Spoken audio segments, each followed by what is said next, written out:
મારું નામ ડૉક્ટર ભાવિન છે. હું સ્વામી વિવેકાનંદ નેત્ર મંદિરનો ડાયરેક્ટર અને રેટિના સર્જન છું. આપણી પાસે એવા બે બાળકો છે જેમનો જન્મ ટ્વિન્સ છે, અધૂરા મહિને થયો અને અધૂરા મહિને જન્મ થવાથી એમના પડદાના જે લોહીની સપ્લાય છે એનું પૂરું ડેવલપમેન્ટ નહોતું આવ્યું. એમનું ચેકઅપ છે એમના ગામમાં થયું. ત્યાંથી પછી એમને અમદાવાદ મોકલ્યા. અમદાવાદ પણ એમની થોડી ટ્રીટમેન્ટ થઈ, છતાં બીમારી આગળ વધી એટલે સુરત SVNMમાં એમને મોકલવામાં આવ્યા. અહીંયા સ્વામી વિવેકાનંદ નેત્ર મંદિરમાં આવ્યા પછી એમનું લેઝર ઇન્જેક્શન અને એક બાળકને એક આંખમાં બીમારી બહુ ખૂબ સ્ટેજ 4માં જતી રહેવાથી ઓપરેશનની પણ જરૂર પડી.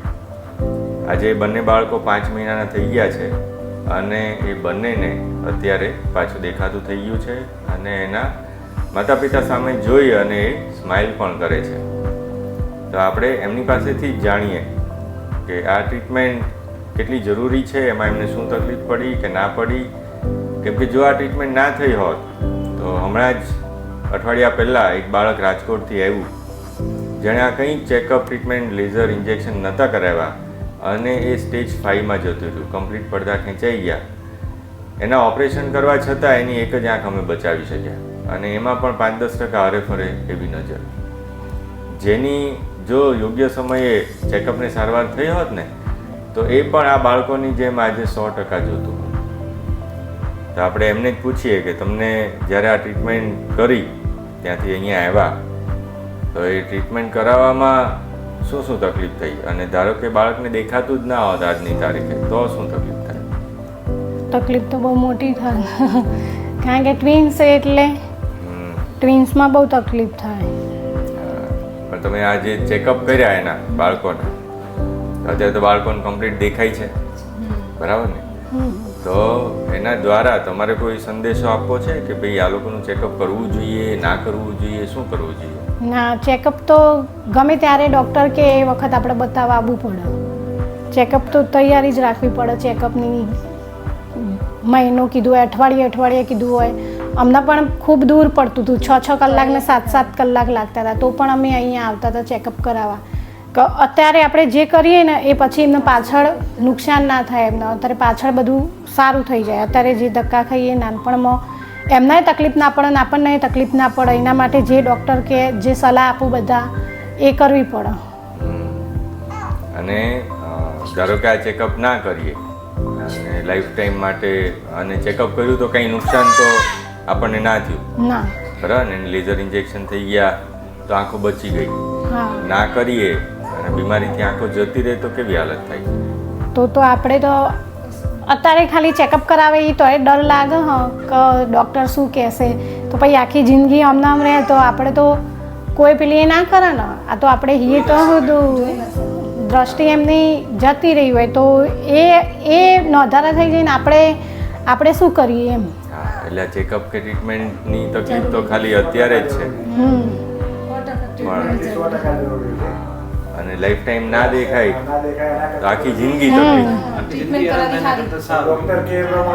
અત્યારે થોડા હેરાન થઈએ તો ચાલો અમે, પણ એ પછી પાછળ હેરાન ના થવા જોઈએ ને એ માટે ચેકઅપ રેગ્યુલર કરાવવું જોઈએ. હવે વિચારો ને કે આ બાળક અત્યારે તમારી સામે જોઈને સ્માઇલ ના કરે, કેટલું દુઃખ થાય. માતાઓ ચોધાર આંસુએ રડે ના દેખાય ને ત્યારે. આ ખાલી એવું સાંભળ્યું હતું કે એક આંખે થોડું વધારે તો એ આમ ગભરાઈ જતા હતા ને રોઈ ગયા હતા અમે.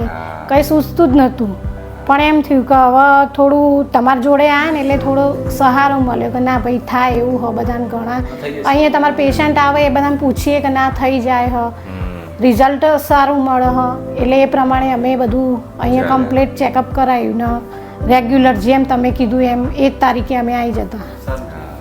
એટલે એ બહુ જરૂરી છે, કેમ કે આ બીમારી કેવું છે 15 જ દિવસમાં આંખોને બંધ કરી દે. અત્યારે એક બાળક છે નંદુરબારથી અમે બોલાવીએ છીએ, બહુ જ એને કહીએ છીએ કે ભાઈ તું આવી જા, નહીં તો એ આંખો જતી રહેશે, પણ એના ફાધર લાવવા જ તૈયાર નથી. એટલે અમને એની ચિંતા છે કે બાળક આખી જિંદગી બ્લાઇન્ડ રહેશે તો શું થશે, એવું છે. અને એને નાનપણમાંથી ખબર ના પડે, જેમ મોટા થાય એમ થોડી દ્રષ્ટિ ઓછી થતી જાય, એટલે પાછળ જતા એને નુકસાન જ છે ને. નુકસાન થાય.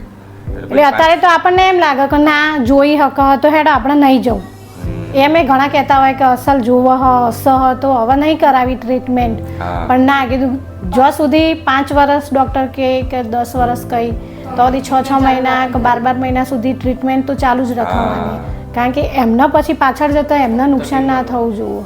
હવે આ કેવું છે, આંખથી જ 80% કામ ચાલે. ખાવું હોય, જોવું હોય, ભણવું હોય, રમવું હોય, બધું આંખથી થાય. દેખાય નહીં એટલે બધું બાળકનું અટકી જાય, એનું ડેવલપમેન્ટ જ અટકી જાય. એટલે દ્રષ્ટિ આપણી પહેલી જરૂરિયાત છે, બરાબર. એટલે દરેક માતા પિતાએ બાળકોનું જેમ આ માતા પિતાએ કરાવ્યું એમ ખૂબ જ રેગ્યુલર ચેકઅપ આંખના પડદાના ડૉક્ટર દ્વારા કરાવવું એ ખૂબ જ હિતાવહ છે. અને એમાં તમે ક્યાંય પણ અટકો તો સ્વામી વિવેકાનંદ નેત્ર મંદિરનો આ હેલ્પલાઇન છે એનો સંપર્ક કરી શકો. Thank you. આજે એક ખૂબ જ જરૂરી વાત કરવી છે તમારી સાથે. મારું નામ છે ડૉક્ટર ભાવિન અને હું આંખના પડદાનો સ્પેશિયાલિસ્ટ છું.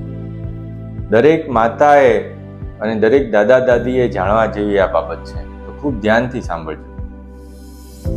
આપણા દેશમાં દર વર્ષે 3 થી 4 હજાર બાળકો નાની ઉંમરે એટલે જન્મ્યાના 2-3 મહિનામાં જ અંધત્વનો શિકાર થઈ જાય છે અને એની ટ્રીટમેન્ટ છે.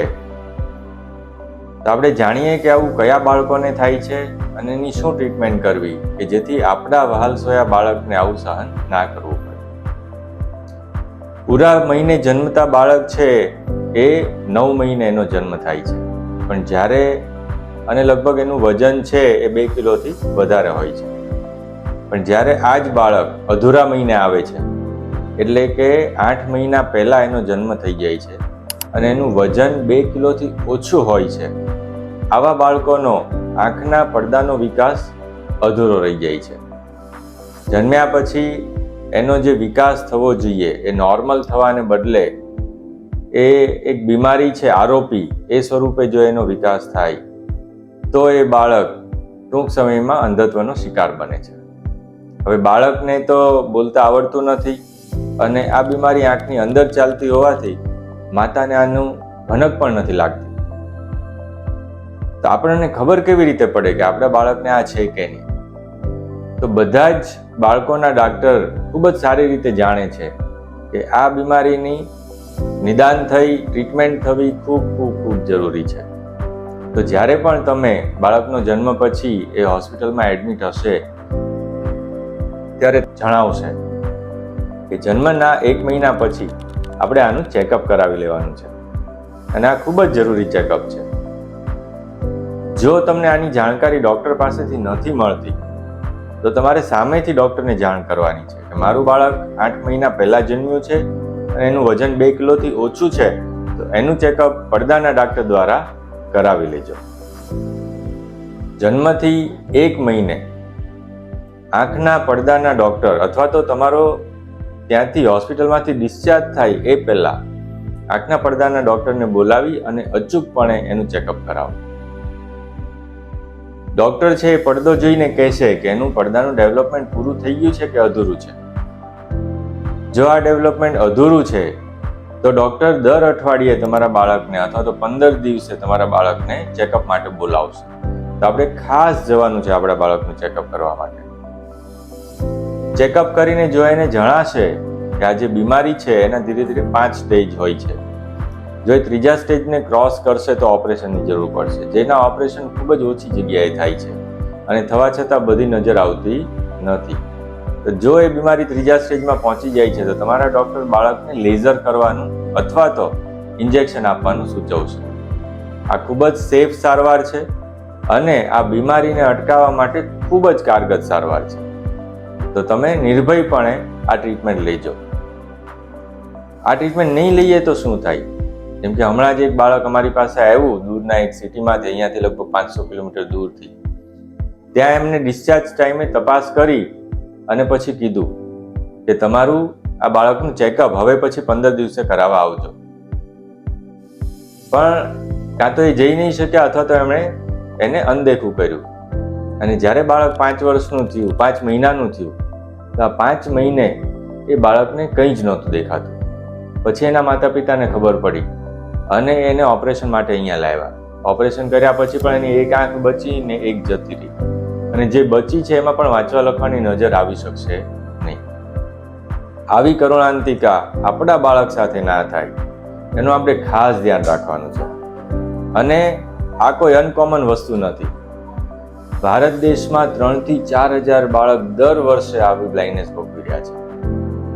તો અમારી દરેક માતા પિતાને નમ્ર વિનંતી છે કે આનું નોલેજ તમારી પાસે રાખો અને આપણા બાળક સાથે આ નહીં થાય એના માટે જો અધૂરા મહિને આવ્યું છે બાળક અથવા તો 2 કિલોથી ઓછું વજન છે તો એનું પડદાનું ચેકઅપ ખાસ કરીને પડદાના ડૉક્ટર પાસે કરાવો. Thank you.